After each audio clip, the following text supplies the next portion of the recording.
6 months after the invasion began, Zethkar received orders to establish a prisoner processing facility near what humans called Detroit. The facility would house captured resistance fighters for interrogation and eventual transfer to labor camps on other worlds. Zethkar welcomed the assignment because it would give him direct access to human prisoners and perhaps insight into their increasingly puzzling behavior. The facility operated with typical Velthian efficiency. Prisoners were processed according to standard protocols and housed in secure cells designed to prevent escape attempts. Most species became cooperative after experiencing Velthian detention conditions. The combination of isolation, interrogation, and uncertainty usually broke prisoner morale within days.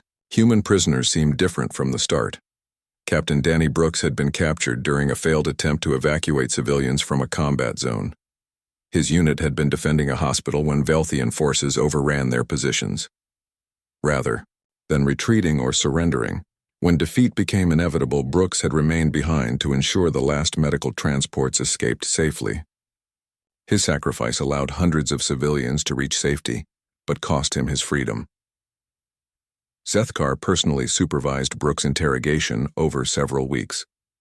The human captain provided basic identifying information as required by what they called the Geneva Convention, but revealed nothing about resistance operations or leadership. More puzzling was Brooks's attitude during questioning. He seemed more interested in studying his captors than protecting information from them. Brooks asked questions about Velthian military structure and procedures. He observed guard rotations and facility security measures. He engaged other prisoners in conversations about their capture circumstances and what they had learned about Velthian tactics. Brooks was treating imprisonment as another form of intelligence, gathering rather than punishment or defeat. Dr. Kevin Price posed as a civilian medical volunteer to gain access to the facility. His actual role as a military psychologist remained hidden while he treated injured prisoners and documented Velthian detention procedures. Price used medical consultations to map the entire facility layout and identify security vulnerabilities. He also provided psychological support that maintained prisoner morale despite harsh conditions. Zethkar found human prisoner behavior completely unlike any other species he had encountered. Most captives either provided information in exchange for better treatment or withdrew into psychological isolation. Human prisoners seemed to maintain active interest in their surroundings and continued planning resistance activities even while detained. They showed no signs of the demoralization that usually accompanied defeat and capture. The human rescue attempt came without warning on a routine patrol day.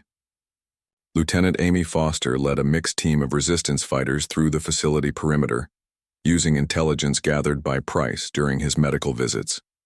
Foster's team consisted of only 12 humans armed with improvised weapons and captured Velthian equipment. They faced over 60 Velthian guards equipped with military-grade weapons and armor. Any rational species would have attempted to extract specific high-value prisoners using stealth and speed. Foster's team did something that violated every principle of military logic. They launched a full-scale assault designed to free every prisoner in the facility, regardless of their intelligence value or rescue difficulty. The operation should have been impossible with the resources available to them. Foster began the attack by simultaneously destroying multiple sections of the facility perimeter using Martinez-designed explosive devices. The coordinated detonations created confusion and divided Velthian defensive forces. While guards responded to apparent breaches in 3 different locations, Foster's main assault team penetrated through a 4th route that Price had identified as lightly defended. The rescue team moved through the facility with precision that suggested extensive planning and detailed intelligence. They knew exactly where to find prisoner cells, communication centers, and security control rooms. Foster had somehow obtained complete blueprints of a supposedly secure Velthian installation and developed a plan that exploited every weakness in its design. What happened next broke something fundamental in Zethkar's understanding of warfare. Foster's team encountered heavy resistance from Velthian guards in the main cell block. 3 humans were wounded in the initial firefight, and logical tactics would have required them to retreat or abandon the most difficult rescues. Instead, Foster made a decision that no trained military officer should have considered. She ordered her team to split into multiple groups, that would extract prisoners from different sections simultaneously. Each group would face superior enemy forces without support from the others. Foster herself led the most dangerous assault on the high-security section where Brooks was held. She knew this approach would result in higher casualties but would also maximize the number of prisoners rescued. Foster's assault succeeded because humans made tactical decisions that Velthian doctrine considered impossible. She drew enemy fire onto herself to create opportunities for her teammates to advance. Her soldiers provided covering fire, while advancing into positions that should have resulted in their deaths. They coordinated their movements through what seemed like telepathic understanding of each other's intentions. Brooks became operational again the moment Foster's team reached his cell. Despite weeks of imprisonment and interrogation, he immediately took command of freed prisoners and organized them into an effective fighting force. Brooks somehow knew the facility layout and security procedures well enough to lead civilians and wounded fighters through multiple escape routes that avoided concentrated enemy forces. Price revealed himself as the team's tactical coordinator when Foster's assault reached the medical section. He had been gathering intelligence for weeks while maintaining his cover as a civilian volunteer. Price knew guard schedules, weapon locations, and communication protocols. More importantly, he had been preparing other prisoners for the rescue attempt without alerting Velthian security. The entire operation succeeded because humans had turned imprisonment into another form of warfare. Rather than accepting defeat and captivity, they had used detention as an opportunity to gather intelligence and plan resistance operations.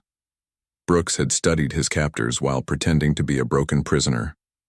Price had mapped the facility while appearing to provide medical care. Foster had coordinated the rescue using information gathered by prisoners who were supposedly isolated and helpless. Zethkar realized that human military capabilities extended far beyond conventional battlefield tactics. They could continue fighting, even after capture and imprisonment.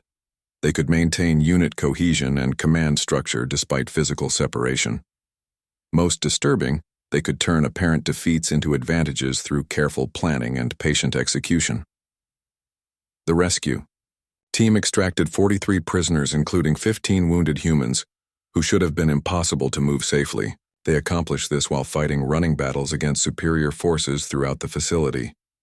The evacuation succeeded because Foster's team made decisions that prioritized group survival over individual safety, while still refusing to abandon anyone who could be saved. Foster herself was wounded during the final evacuation, but refused medical attention until all other prisoners reached safety. She remained behind to coordinate the retreat, while her subordinates led rescued prisoners to prepared escape routes. Foster only withdrew when Brooks physically carried her from the facility as Velthian reinforcements arrived. The psychological impact of the rescue affected Zethkar more than the tactical implications. Humans had demonstrated that they could succeed at missions that should have been impossible with available resources. They had done so by making sacrifices that no rational species would consider acceptable. They had treated the rescue not as a military operation, but as a moral obligation that justified any level of risk. Brooks's behavior during the evacuation revealed another aspect of human psychology that Zethkar found deeply disturbing. The human captain showed no signs of trauma or weakness despite weeks of imprisonment and interrogation. If anything, he seemed stronger and more determined than before his capture. The experience had not broken him. It had taught him valuable lessons about Velthian operations that would make him a more effective resistance leader. Price continued providing medical care to wounded resistance fighters while simultaneously analyzing intelligence gathered during the rescue. He had documented Velthian security procedures, weapon capabilities, and command protocols. The rescue had been both a successful military operation and a comprehensive intelligence-gathering mission that would benefit the entire human resistance network. Foster recovered from her injuries and immediately began planning similar operations against other Velthian facilities. Rather than avoiding high-risk missions after nearly being killed, she seemed more committed to aggressive action. The rescue had proven that humans could succeed against impossible odds through careful planning and willingness to sacrifice for others. Zethkar filed an emergency report requesting immediate review of detention protocols and facility security. 3 months after the invasion began, Zethkar found himself leading hunter-killer squads through the ruins of human cities. The occupation that should have been a simple matter of administration had become an exhausting campaign against enemies who seemed to multiply rather than diminish. Human resistance groups appeared faster than Velthian forces could eliminate them, and each new cell fought with better tactics than the last. The humans had stopped trying to fight conventional battles altogether. Instead, they had transformed warfare into something Zethkar barely recognized. Commander Kate Rogers led the most troublesome resistance cell in what had been the American Midwest. Her background as a logistics officer should have made her unsuitable for combat command, yet she had become one of the most effective human leaders. Rogers had taken the civilian infrastructure of several small cities and converted it into a military network that confounded Velthian tactical analysis. Shopping centers became fortified command posts with multiple escape routes through connected buildings. Subway tunnels provided hidden movement corridors that Velthian sensors could not penetrate. Parking garages became weapons factories where humans converted civilian vehicles into mobile artillery platforms. Zethkar studied recordings of Rogers' operations with growing frustration. Her forces used tactics that no military academy had ever taught, because no rational species would consider them viable. When Velthian troops attacked a fortified position, Rogers' fighters would retreat through department stores and office buildings, leading their enemies into prepared kill zones. They turned shopping malls into three-dimensional battlefields where every floor and corridor became a potential firing position. Sergeant Tony Martinez had become Rogers' primary weapons specialist, despite having no formal military training beyond basic demolitions work. His background in mining and construction gave him knowledge of explosives that he applied in ways that baffled Velthian engineers. Martinez created improvised weapons from fertilizer and fuel that produced electromagnetic pulses capable of disrupting Velthian equipment. He rigged entire buildings to collapse in predetermined patterns that channeled enemy forces into ambush sites. Most disturbing was how Martinez shared his knowledge. Rather than keeping explosive techniques secret, he broadcast detailed instructions to resistance groups across the planet. Velthian intelligence intercepted these transmissions but could not prevent their spread through human information networks. Within days of Martinez developing a new weapon design, humans on other continents were building improved versions. Dr. Helen Carter represented perhaps the most fundamental change in human behavior. She had been a civilian physician before the invasion with no military experience whatsoever. The war had transformed her into something between a medic and a strategic planner. Carter developed field medical techniques that kept wounded resistance fighters operational, far longer than Velthian doctrine considered possible. Traditional military medicine focused on evacuating wounded soldiers to rear-area hospitals for treatment. Carter created mobile medical units that moved with combat teams and provided advanced care at the point of injury. Her medics carried surgical equipment designed for battlefield conditions. They performed operations in abandoned buildings, while enemy forces searched nearby. Most importantly, they returned wounded fighters to active duty within days rather than weeks. Carter's medical innovations had strategic implications that Zethkar was only beginning to understand. Human resistance cells could sustain higher casualty rates because their wounded returned to combat faster. They could take greater tactical risks because medical support reduced the consequences of injury. Most troubling, they could learn from near-fatal encounters because survivors received immediate treatment and debriefing. Zethkar found himself hunting an enemy that treated every defeat as a learning opportunity. When his forces overran a resistance position, the humans would analyze what went wrong and develop countermeasures for next time. When Velthian tactics succeeded, the humans would study the engagement and devise methods to neutralize those same tactics in future battles. The Rogers cell demonstrated this adaptation process during a running battle through downtown Chicago. Zethkar's troops cornered the humans in a corporate office complex and prepared to eliminate them with overwhelming firepower. Rogers should have surrendered or attempted a desperate breakout against impossible odds. Instead, she did something that violated every principle of military logic. Rogers split her force into multiple groups and sent them through different sections of the building simultaneously.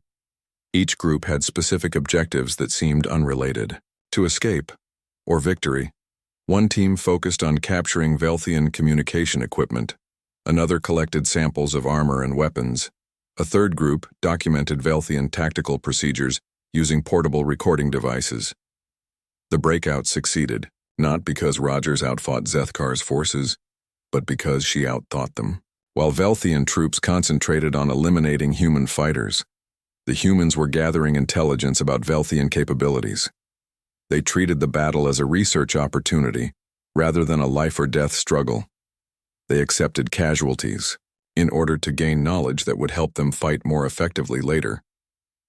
Zethkar realized that human resistance groups were not trying to win individual battles. They were trying to understand their enemies well enough to eventually fight them as equals. Every engagement taught them something new about Velthian technology, tactics, and psychology. They were conducting a systematic study of warfare while fighting for their species' survival. This approach to conflict had no precedent in Velthian experience. Conquered species either submitted after military defeat or fought desperately until extinction. Humans seemed to be doing neither. They were transforming military defeat into educational opportunity and using that knowledge to become more dangerous opponents. Martinez demonstrated this principle when Zethkar's forces raided one of his weapons factories. The facility had been abandoned, but the humans left behind detailed technical drawings and testing data. Martinez was not just building explosives for immediate use. He was conducting research into Velthian vulnerabilities and documenting his discoveries for other resistance groups. The technical drawings showed systematic analysis of captured Velthian equipment. Martinez had determined the operating frequencies of Velthian communication systems. He had identified structural weak points in Velthian armor and vehicles. Most disturbing, he had developed weapons specifically designed to exploit these vulnerabilities. Human weapons technology was evolving faster than Velthian forces could adapt to it. Traditional explosives gave way to electromagnetic pulse devices. Kinetic weapons were modified to fire projectiles at specific frequencies that disrupted Velthian sensors.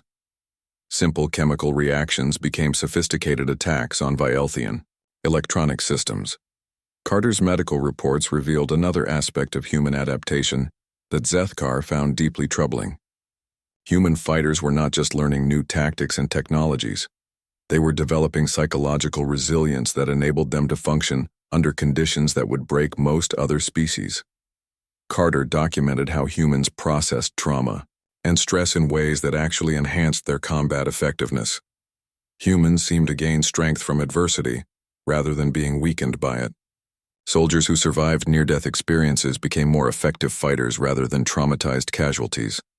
Resistance leaders who lost everything to Velthian attacks became more determined, rather than demoralized.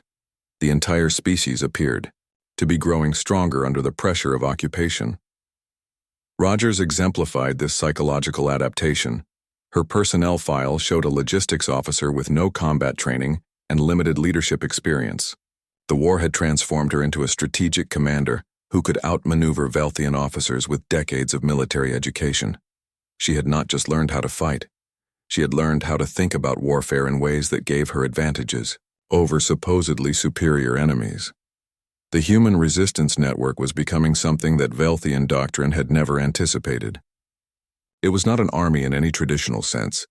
It was a learning system that gathered information, analyzed it, and distributed new knowledge faster than any military organization Zethkar had ever encountered. Each cell operated independently, but shared discoveries instantly with every other group. Zethkar found himself fighting an enemy that became more dangerous with every engagement. Human resistance fighters who survived battles returned with better training and improved equipment. Groups that were defeated shared their experiences with others who used that knowledge to avoid similar defeats. The entire network was evolving, in real time toward greater effectiveness. Most troubling was the speed of this evolution. Velthian military doctrine developed over centuries of careful analysis and testing.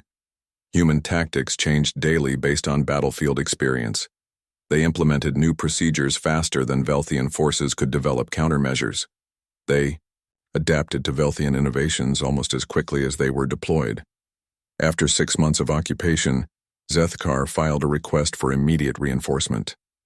The human resistance was not being eliminated, despite sustained military pressure. The Velthian invasion fleet emerged from hyperspace exactly as planned. 300 warships materialized in Earth's outer system, while smaller strike craft moved toward the inner planets. Admiral Kethvar had assembled the largest invasion force in recent memory, though. Most analysts agreed it was probably excessive for conquering such a primitive species.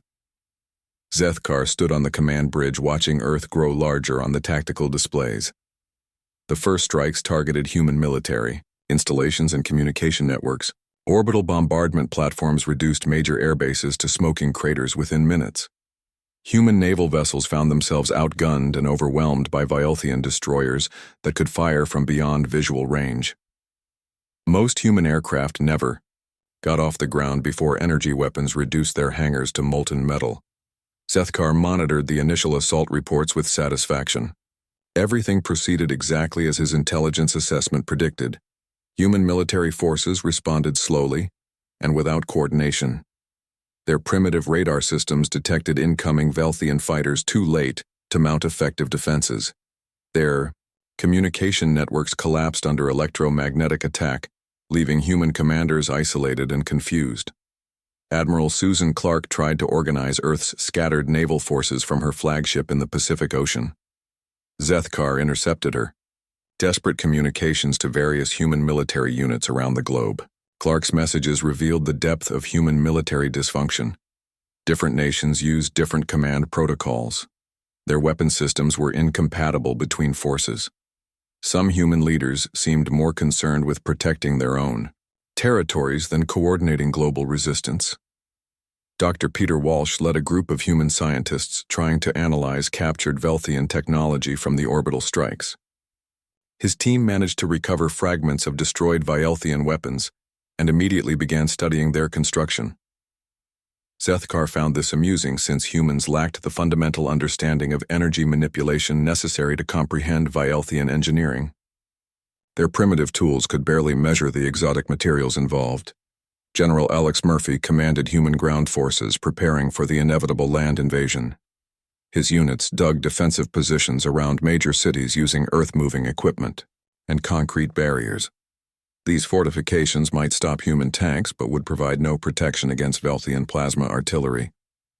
Murphy's forces carried the same ineffective kinetic weapons Zethkar had observed during his reconnaissance. They seemed unaware that their bullets could not penetrate Velthian personal armor. The ground assault began at dawn on the third day.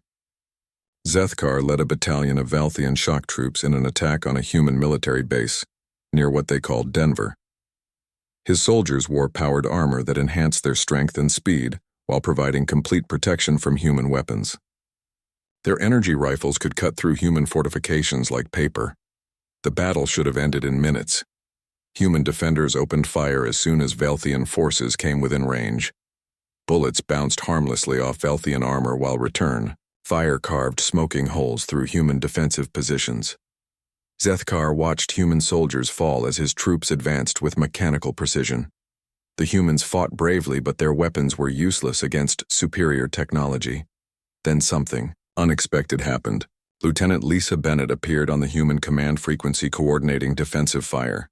She had survived the initial bombardment and taken control of scattered human units. Instead of retreating or surrendering, Bennett began directing human forces to target specific points on Velthian armor. Her soldiers concentrated their fire on joint connections and sensor arrays. Zethkar realized that human weapons might not penetrate Velthian armor, but sustained fire could damage external components. Several of his soldiers reported targeting system failures and mobility problems. Bennett somehow recognized these vulnerabilities and exploited them within minutes of first contact. This suggested either remarkable intuition or access to technical analysis capabilities. The human defense collapsed after 6 hours, but not in the way Zethkar expected. Rather than fighting to the last soldier or surrendering when defeat became inevitable, the humans seemed to melt away. Small groups broke off from the main force and disappeared into the surrounding terrain. They took wounded comrades with them, despite the tactical disadvantage. They also carried away human equipment and weapons that should have been abandoned. Zethkar secured the base and began processing captured humans for interrogation. He expected to find demoralized soldiers ready to reveal information about human military capabilities. Instead, the prisoners seemed alert and observant. They asked questions about Vielthian equipment and procedures. They paid close attention to guard routines and facility layouts. One human prisoner named Captain Jake Morrison seemed particularly interested in the energy weapon charging stations. Similar patterns emerged from invasion sites across the planet. Human military forces offered initial resistance, then withdrew when defeat became certain. They did not surrender or request terms. They simply disappeared with their equipment and wounded personnel. Vielthian forces occupied their objectives, but found empty facilities stripped of anything useful. Human civilian populations reacted differently than expected as well. Most conquered species either submitted peacefully or fled in panic when faced with superior military force. Humans seemed to do neither. They continued normal activities while carefully observing Vielthian forces.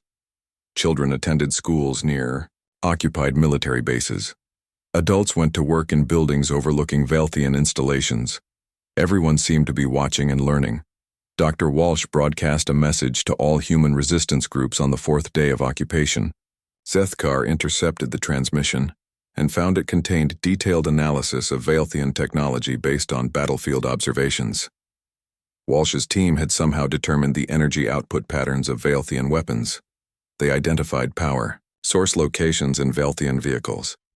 Most surprisingly, they had developed countermeasures for Vielthian communication jamming. The information spread through human networks faster than Vielthian forces could contain it. Within hours of Walsh's broadcast, human resistance groups began implementing new tactics. They stopped trying to destroy Vielthian equipment and focused on disrupting its operation. They used civilian electronics to interfere with Vielthian sensors. They created electromagnetic pulses using modified power transformers. Zethkar found himself dealing with an enemy that learned from defeat rather than being discouraged by it. Human forces that retreated from the Denver base regrouped in the mountains with better understanding of Vielthian capabilities. They had observed how his soldiers moved and fought. They knew which weapons were most effective and which tactics provided the best protection. More disturbing was the speed at which this knowledge spread. Human information networks seemed designed for rapid distribution rather than security. A discovery made by one group immediately became available to resistance cells across the planet. Vielthian forces found themselves facing enemies who knew their weaknesses before they encountered them. General Murphy issued new orders to all human military units on Day 7. Instead of defending fixed positions, they should focus on mobility and information gathering. Human forces should avoid direct confrontation with Vielthian troops while collecting intelligence about enemy capabilities. Every encounter should teach them something new about how to fight more effectively. Zethkar realized that human military doctrine was evolving in real time. Rather than following predetermined strategies, they adapted to circumstances as they developed. This explained their apparent lack of coordination during his reconnaissance. Humans were not following rigid plans because they changed their approach based on new information. The first week of occupation ended with Vielthian forces controlling major population centers and military installations. Human organized resistance had been eliminated or dispersed. All tactical objectives had been achieved ahead of schedule. Yet Zethkar felt increasingly uneasy about the situation. Humans had not surrendered or requested negotiation. They had simply changed the nature of the conflict. Instead of fighting conventional battles, they now focused on learning everything possible about their enemies. Every Vielthian patrol faced human observers who studied their equipment and procedures. Every occupation force dealt with civilian populations that watched and remembered everything they saw. Admiral Clark's final broadcast before going underground summarized the human approach. Earth's military forces could not defeat Vielthian technology in direct combat, but they could study it and learn from every engagement. Each battle taught them something new about how to fight more effectively. Given enough time, they would find ways to level the playing field. Zethkar filed his weekly report with growing concern. The invasion had succeeded tactically, but something felt wrong about human behavior. Conquered species usually either submitted or fought desperately to the end. Humans seemed to be doing something else entirely. They were treating military defeat as an educational opportunity rather than a disaster. He requested additional forces to deal with the emerging resistance problem. Commander Zethkar adjusted his viewing screen as the blue planet slowly rotated below his stealth ship. Earth looked peaceful from this distance, but his instruments told a different story. The surface crawled with activity and conflict. He had been watching the species for 3 standard cycles now, and every observation confirmed what his initial scans suggested. These humans were primitive warriors at best. The Vaelthian Empire had conquered 47 worlds in the past century. Each species they encountered followed predictable patterns. Some fought with honor and discipline like the Korthans. Others used advanced technology and clever tactics like the Melody. But humans seemed to fight with neither wisdom nor skill. They used crude weapons that fired metal projectiles instead of energy beams. Their explosives were simple chemical reactions, rather than antimatter charges. Most puzzling of all, they seemed to make decisions based on emotion rather than logic. Zethkar zoomed his scanner to focus on a conflict zone in what the humans called the Middle East. 2 human factions were engaged in what they called warfare, but what looked more like organized chaos to his trained eyes. The humans on one side wore matching uniforms and moved in loose formations. Captain Jake Morrison led this group according to intercepted communications. His soldiers carried primitive rifles and moved through a bombed city with little apparent coordination. The enemy forces hid in buildings and attacked from concealment. Both sides seemed to waste tremendous amounts of ammunition on targets they could not see. Zethkar calculated that their accuracy rate was less than 30%. Any Vaelthian warrior with such poor marksmanship would face immediate discharge from service. Yet these humans continued fighting with their ineffective weapons as if they expected different results. What disturbed Zethkar most was their complete disregard for tactical efficiency. During one engagement, he watched Morrison's unit encounter enemy fire from a fortified position. The logical response would be to call for heavy weapons or retreat to regroup. Instead, Morrison ordered his soldiers to advance directly into the hostile fire. 3 humans fell wounded in the first minute of the assault. Here was where human behavior became truly incomprehensible. Rather than leave the wounded soldiers behind as any rational species would do, Morrison ordered his entire unit to halt their advance. They established a defensive perimeter around the injured humans and called for medical evacuation. Lieutenant Lisa Bennett coordinated the defense while a human called a medic treated the wounded under fire. For 27 minutes, Morrison's unit remained pinned in an exposed position.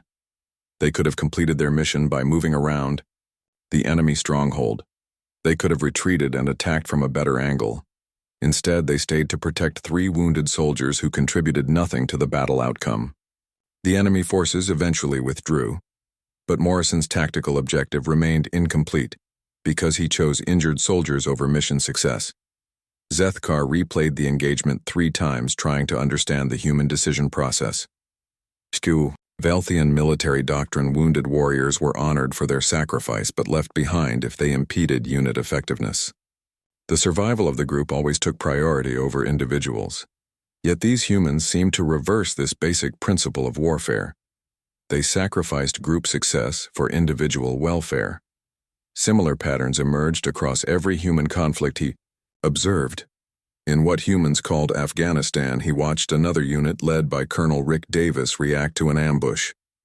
Davis had 30 soldiers under his command when enemy forces attacked their convoy. The logical response would be to concentrate firepower and break through the ambush quickly. Instead, Davis split his force into 3 groups. One group returned fire while another rescued wounded soldiers, and a third evacuated civilians caught in the crossfire. The evacuation of civilians made no tactical sense whatsoever. These humans were not Davis's soldiers or even his species, warriors. They were simply local inhabitants with no military value. Yet Davis risked his entire mission to move these civilians to safety. His unit suffered 4 additional casualties during the evacuation, but Davis seemed to consider this an acceptable trade. Zethkar documented these observations in his daily reports to the Vaelthian High Command. Every piece of evidence supported the same conclusion. Humans possessed inferior technology, inefficient tactics, and emotional decision-making processes that prioritized individuals over group success. They would provide minimal resistance to a properly planned invasion. The technology gap alone guaranteed Vaelthian victory. Human weapons fired metal projectiles at roughly 800 meters per second. Velthian energy weapons traveled at light speed and could penetrate any known human armor. Human aircraft moved at subsonic speeds and relied on chemical propulsion. Velthian fighters used gravitic drives and could achieve orbital velocity in minutes. Even human nuclear weapons seemed primitive compared to Velthian antimatter charges. More importantly, humans showed no understanding of coordinated warfare. Zethkar intercepted thousands of their military communications and found chaos where there should be order. Different human military units used different equipment and procedures. They seemed to argue constantly about tactics and strategy. Some units like Morrison's focused on protecting individuals, while others like Davis's tried to accomplish multiple objectives simultaneously. Yet something about human behavior nagged at Zethkar's analytical mind. Their inefficiency was so consistent it almost seemed intentional. He watched human soldiers share food with captured enemies. He observed human medics treating wounded fighters from both sides of a conflict. He documented cases where human commanders chose dangerous approaches specifically to minimize civilian casualties. These behaviors made no sense from a military perspective, but they appeared in every human conflict zone. It was as if humans fought wars according to principles that had nothing to do with winning battles. They seemed more concerned with how they fought than whether they achieved victory. This suggested either supreme confidence in their abilities or complete ignorance of proper warfare. Zethkar compiled his final assessment after 12 weeks of observation. Humans possessed Category 3 military capabilities at best. Their technology was centuries behind Vielthian standards. Their tactics were inefficient and emotionally compromised. Their decision-making processes prioritized individuals over groups and principles over practical outcomes. The Velthian Empire could conquer Earth with minimal effort and casualties. He transmitted his report to High Command with a recommendation for immediate invasion. The human homeworld contained vast resources and strategic value. Its inhabitants would provide useful labor once properly managed. Most importantly, conquest would be swift and decisive. Humans had shown they could not adapt quickly to new threats or coordinate effective resistance against superior forces. As his stealth ship prepared to depart Earth's orbit, Zethkar took one final look at the blue planet below. Soon, it would become the 48th world in the Velthian Empire. The humans would learn to serve their new masters just as every other conquered species had done. Their primitive ways of fighting would become historical curiosities studied by Velthian military academies as examples of how not to conduct warfare. Zethkar felt satisfied with his work. His report would make invasion planning simple and efficient. The humans would never know what hit them. 1 year after the invasion began, Zethkar requested assignment to direct negotiations with human leadership. The war had reached a stalemate that the Vielthian Empire could no longer afford to maintain. For the first time in their expansion history, they faced an enemy that grew stronger under pressure rather than weaker. The High Command had authorized him to explore diplomatic solutions to what military force could not resolve. Admiral Carl Williams emerged from hiding to represent human military forces in the negotiations. Williams commanded what remained of Earth's organized military units along with the vast network of resistance cells that had evolved during the occupation. His willingness to negotiate suggested human leadership understood they could not achieve military victory through conventional means. Yet something in Williams's demeanor suggested he was not seeking surrender terms. President Jennifer Moore spoke for Earth's civilian governments during the preliminary discussions. Moore had maintained legitimate authority despite the occupation by coordinating with resistance leaders and maintaining communication with unoccupied territories. Her presence at the negotiations indicated that humans still considered themselves a sovereign species, rather than conquered subjects seeking mercy from their betters.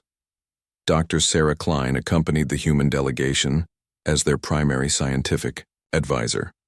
Klein had spent the war years studying captured Velthian technology while developing countermeasures for human resistance groups.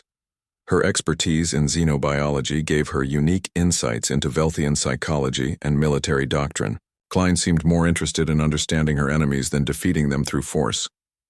The negotiations took place in a neutral facility established in what had been Geneva. Zethkar chose the location because it held symbolic significance. For human concepts of international law and diplomatic cooperation, he hoped familiar surroundings would encourage human flexibility regarding terms of surrender and occupation administration. Williams opened the discussions with a statement that confused Zethkar completely. Rather than requesting mercy or proposing surrender terms, Williams thanked the Velthian Empire for providing humanity with the greatest educational opportunity in their species' history. The war had taught humans more about themselves and their capabilities than centuries of peaceful development could have accomplished. Klein elaborated on Williams's statement with scientific precision that made Zethkar increasingly uncomfortable. Human warfare had evolved from millions of years of tribal competition, where survival depended on group adaptability rather than individual superiority.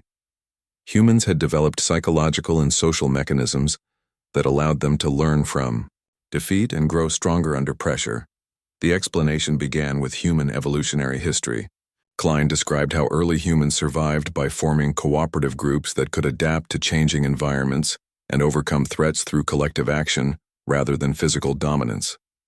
This evolutionary pressure had selected for traits that made humans uniquely effective at learning from failure and improving their performance under stress. Human military doctrine reflected these evolutionary adaptations.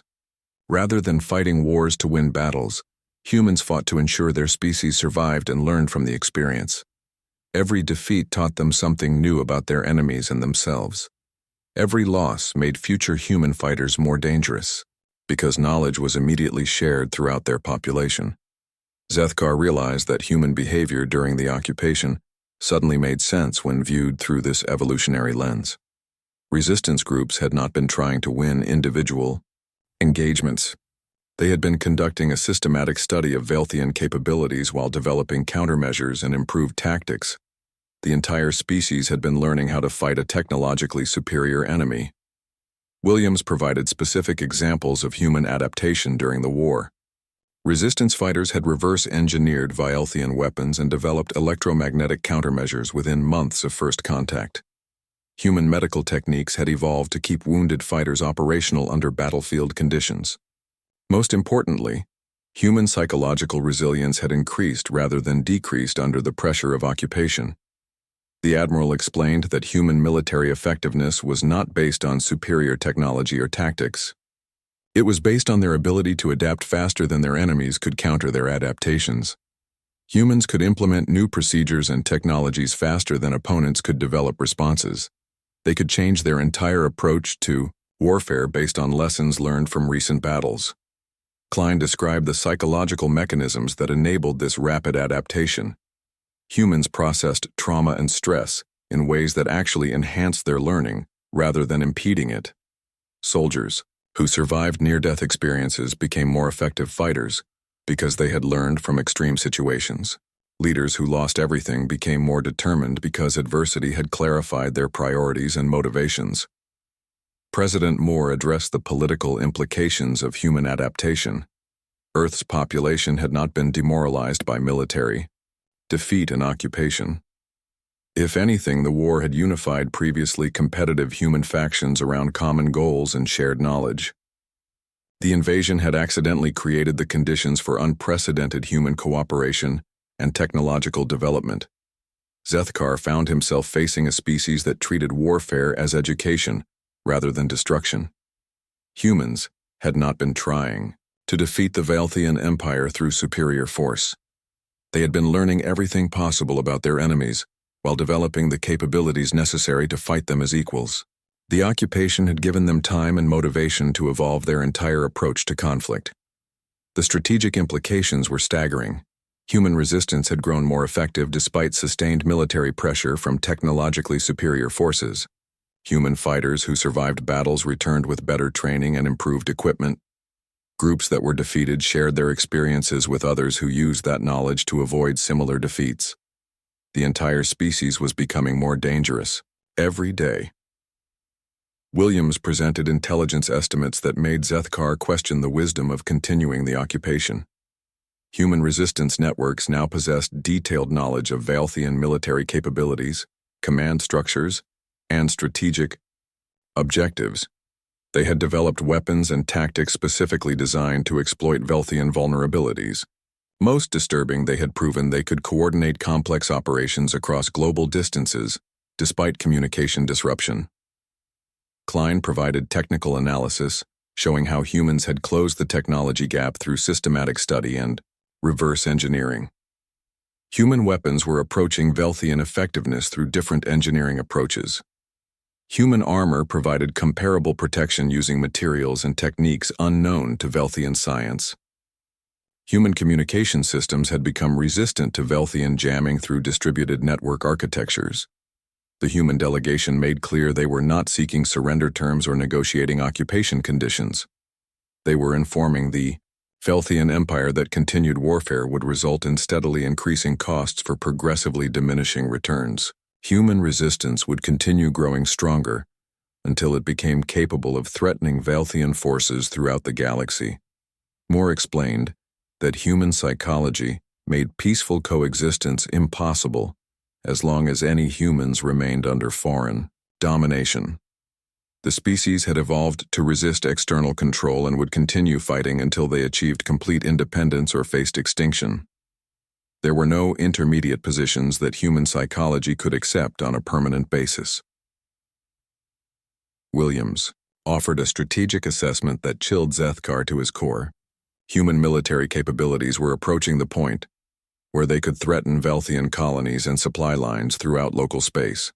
The knowledge and experience gained during the occupation had transformed humanity from a primitive species into a potential peer competitor.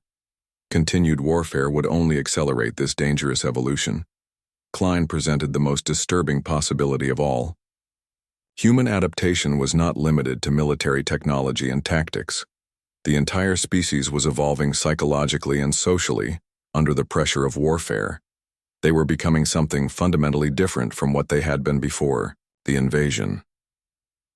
The changes might be irreversible and could produce capabilities that no other species in the galaxy possessed. Zethkar realized he was not negotiating with conquered subjects seeking mercy. He was facing representatives of a species that had used military defeat as an opportunity for unprecedented development. The invasion had not weakened humanity.